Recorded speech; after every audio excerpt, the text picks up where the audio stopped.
You're now tuned into the Real Rap Radio Show. I'm your host, Walil Archer, on Down to Hot Radio, and I have my special guest with me, Kimberly Cloud. How are you today? I'm doing good, Wally.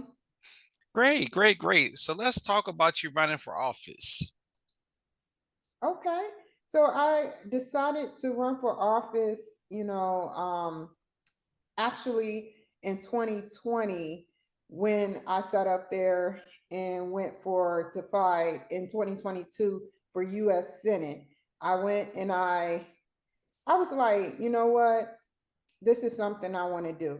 So I ran for US Senate and I only got 12 votes, but I did it all by myself. And I was like, that's not good enough. So this time around, Abraham Lincoln ran 3 times before he was president. So this time around, I want to try to run again. And I want to make sure I have somebody backing me up. So I have an event on June or July. I don't want to give a specific time date due to certain circumstances, but it's June or July where I go in and I talk to the people about what's been happening in Seattle that's tragic and is hindering a lot of the African American race and the lower class race. Okay, so you're actually running for state senator of Seattle, Washington. Yes, and they put laws into effect. State senators, they make laws, they do filibusters, and they do things that is for the people.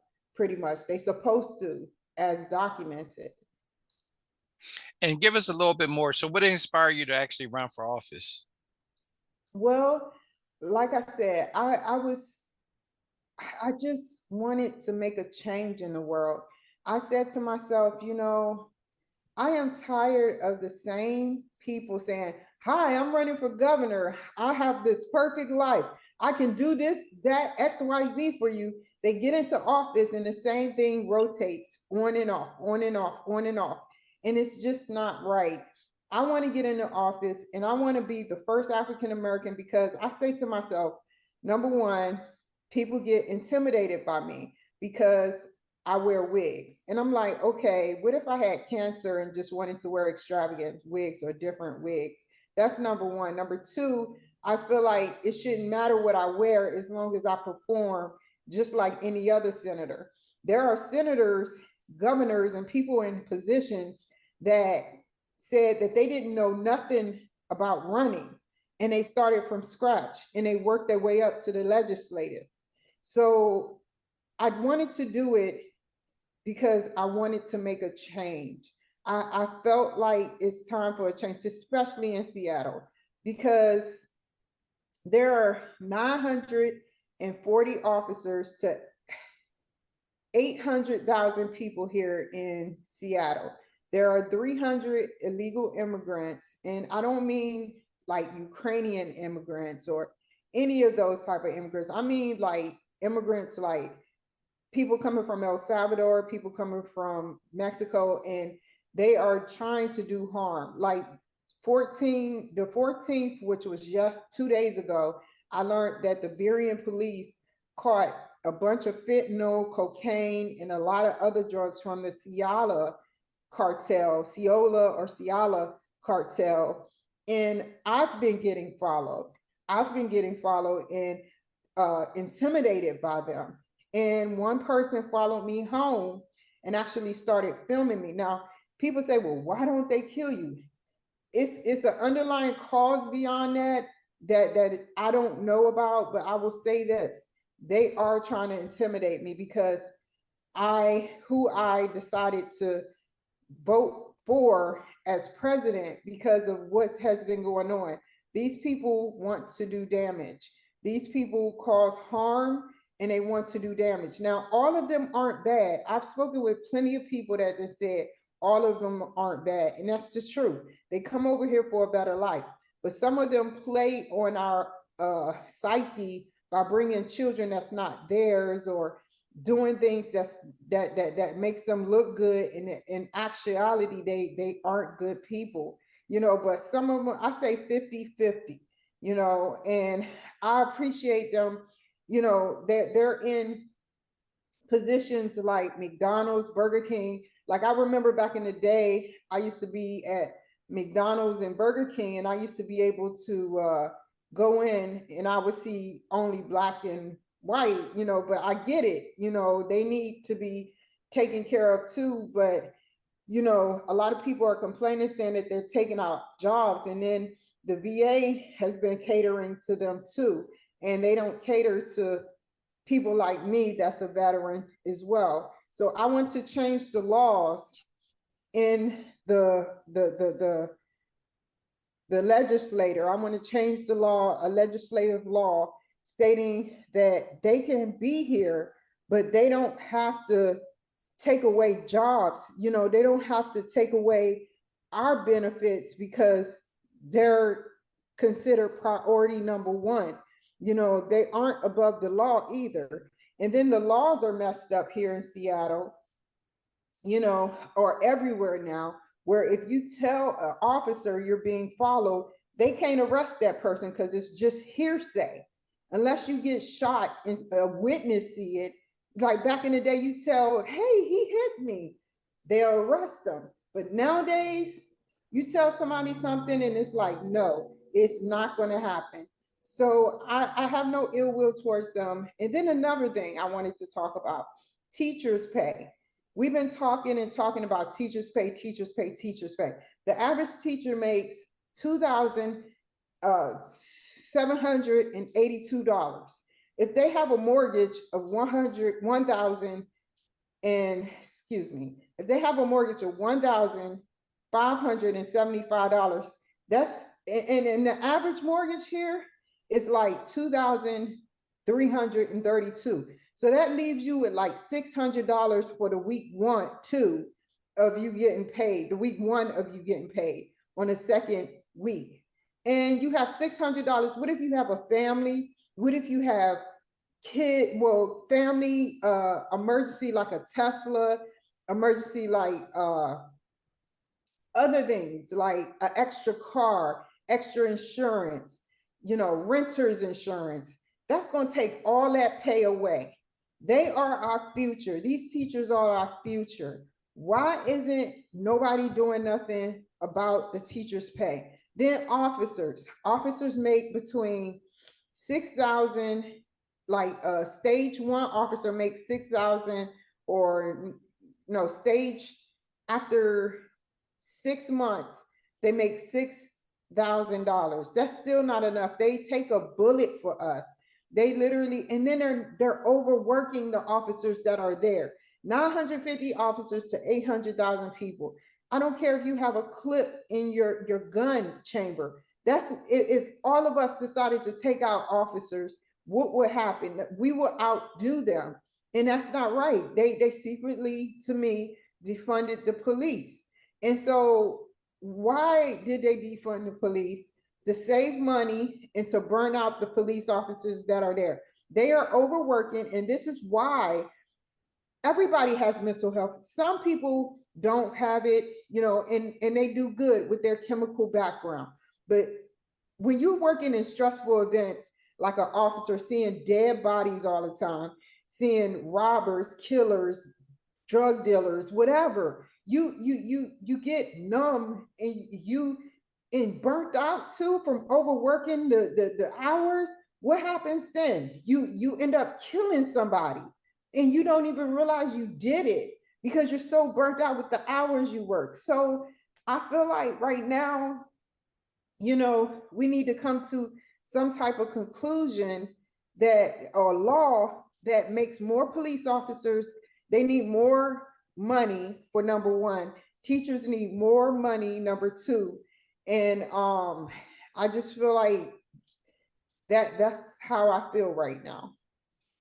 Okay, so your primary concerns are the illegal immigrants, teachers' pay, as well as the police officers' pay.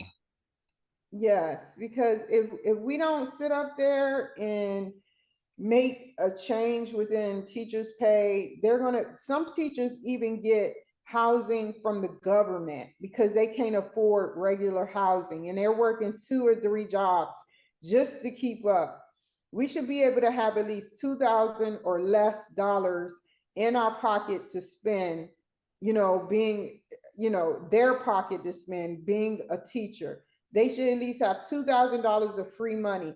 That way, it would be no excuse if they run or go bankrupt. And talk to me about the illegal immigrants. Are y'all having a problem like New York and California? Yes, people are coming in and migrating. I was in Santa Maria, California, and what happened was I sat up there and I know two cartel members that said that they do it better than black men and white men, and that's why they're growing at mass numbers. There are 300,000, and I swear to God, this is what he said. And I never asked him a question about a white or black person. All I did, we were just having a conversation. I said, "What made you come to the United States?" He know El Chapo.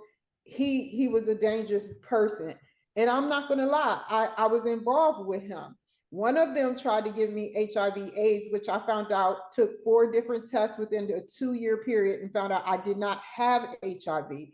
But I'm just saying, I'm throwing that out there to just say that they're evil people. I'm not lying about nothing. I say there are 300,000 undocumented illegal immigrants here today. So what that means is if you sit up there by 2034, every white or black man, there will be 10 immigrants. They are going into higher places, doing weird stuff, and I don't trust all of them. And on top of that, it's like they migrate, somebody is funding them from the government, point blank period. I don't understand what the problem is about them, the Mexican government. I have allegedly the Mexican government in the United States have some sort the Mexican government is paying the United States to bring them over here. And that's why China is like, well, I might as well jump on the bandwagon too. And he's bringing people, like, how you go from China to the border? How does that happen? And so I'm not even mad with China, all the bad people are coming here, and we're going to have to migrate somewhere like China or somewhere else if we don't watch out. Why do you think the U.S. are allowing all the immigrants just to come in freely instead of policing the borders better? Because I even talked with some Mexican people that was at the border that said that you know what, it's terrible there. I think that allegedly the Mexican government is paying our president today to let people come over our borders. That way it would be so easy to just get rid of them and let the cartel flood our United States. And it's just cartel member after cartel member after cartel member.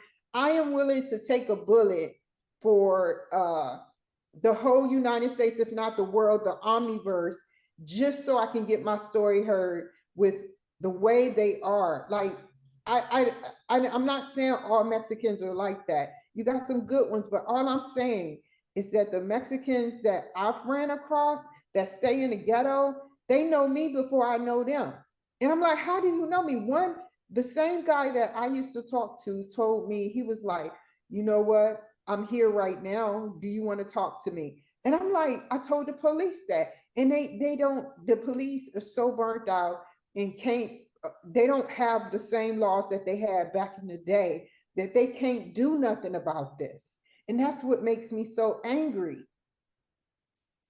So talk about the election. So you need some people to come out and vote. And where can they begin to start voting?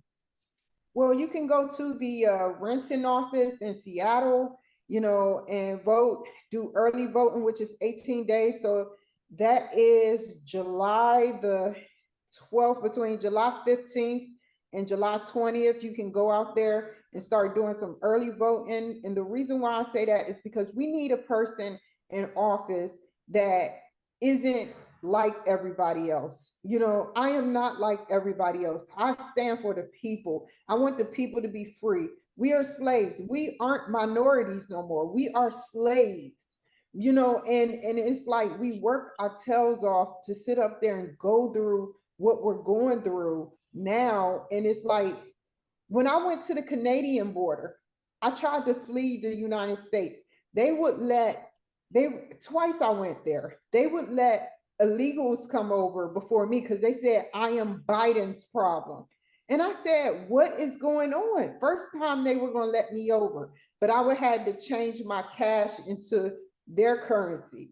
But I said, no, I reneged because I would have been amongst a bunch of people that I don't know. But then when I said I was desperate, I went the second time and they walked me back to the US border. So I was like, you know what? This is corrupt. Then when the shelters are corrupt too. I sat up there and I had a bed at the YWCA. Now, this was because I was moving around back and forth. My main goal was to get to the UK, and that did not happen because I couldn't get a passport. So jumping around, I just want to explain my story real quick. Before I jump back on the topic. Jumping around, I went to the Canadian border, and they sat up there and said I couldn't come over. So where I want y'all to go out and vote, we need somebody that is perfectly stable. Like, I'm not gonna lie, I have mental health issues, but police officers have mental health issues.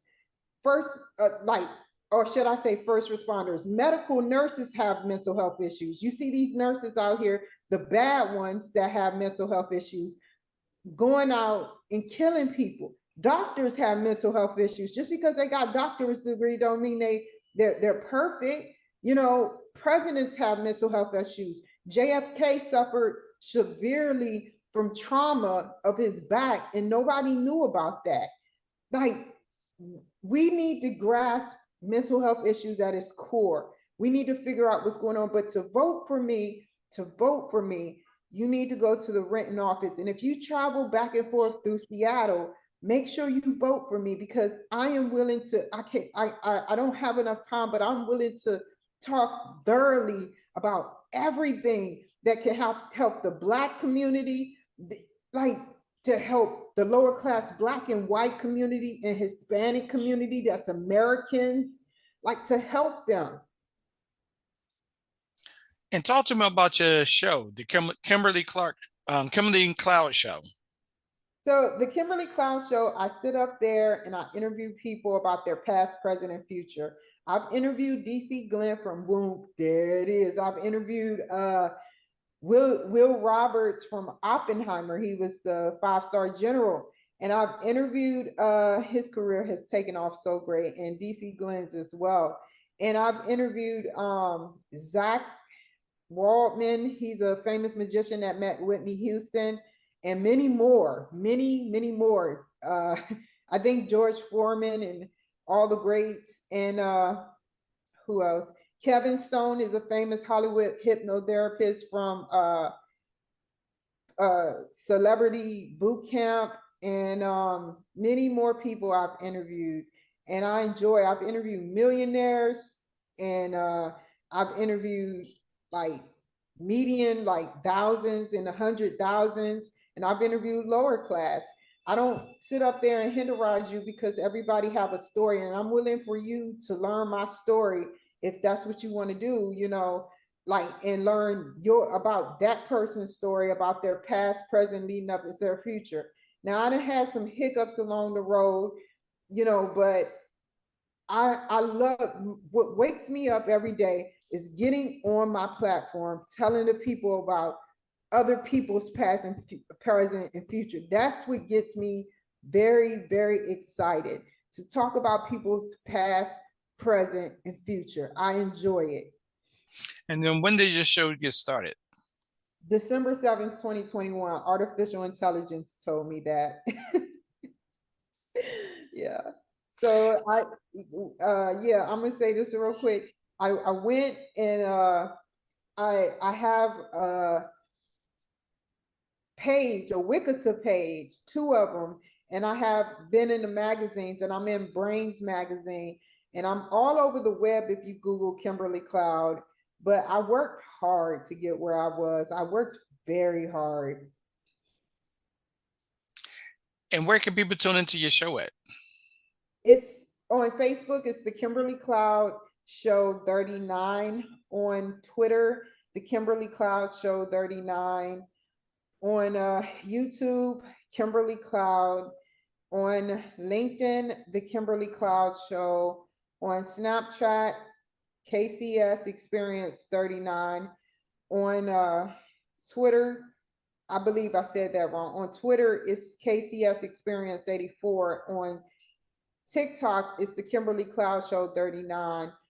And yeah, that's how they can reach me. Or they can, if they want to call me for a show in the ATL area, I've interviewed people across the globe, And when I mean that, I really do mean that. I have a lot of people, and I love my Nigerian people. I love my Canadian people. I love Italy. I had a roundtable talk about Ukraine, about what we could be doing about Italy. Like, you can reach me at 253-304-6990.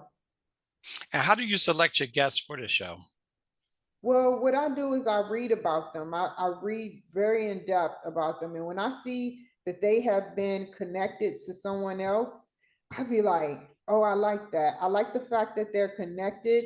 I like the fact that they worked hard to get to where they gotten, and I want them to be interviewed. Like, I don't, it's free. It's not, it doesn't cost, but the doors are closing soon. But other than that, like, I love what I do. I sit up there and I read about them. I reach out to them. I get a feel of them. I say, hey, are you this person that, want to be interviewed? And, they accept me or they not. They deny. Okay, and as we wind down on time, any final thoughts or closing remarks? I would like to say thank you, Wale, for everything. And I would like to say that if you guys really want to tune into my show, just know that when I'm by myself and I'm talking, I am a religious believer. But I will say that my main goal is not to talk religion, but to keep it seriously about the show. That's what I want to do, is keep it seriously about the show. I try to talk about things that I'm doing for the week. I try to talk about things that who people I'm going to interview. I try to talk about Brains Magazine, which Oprah has been in and I'm in. I try to talk about so many wonderful things. But in closing, watch my show, The Kimberly Cloud Show 39 on Facebook. And I appreciate you guys for listening, number one. Well, Kimberly Cloud, that's my time today on the Real Rap Radio Show. Thank you. So I'd like to thank you for doing the interview today. Okay. So that's my time today on the Real Rap Radio Show. And I'll see you guys next time on the Real Rap Radio Show on Down to Hot Radio. Peace and blessings, everyone.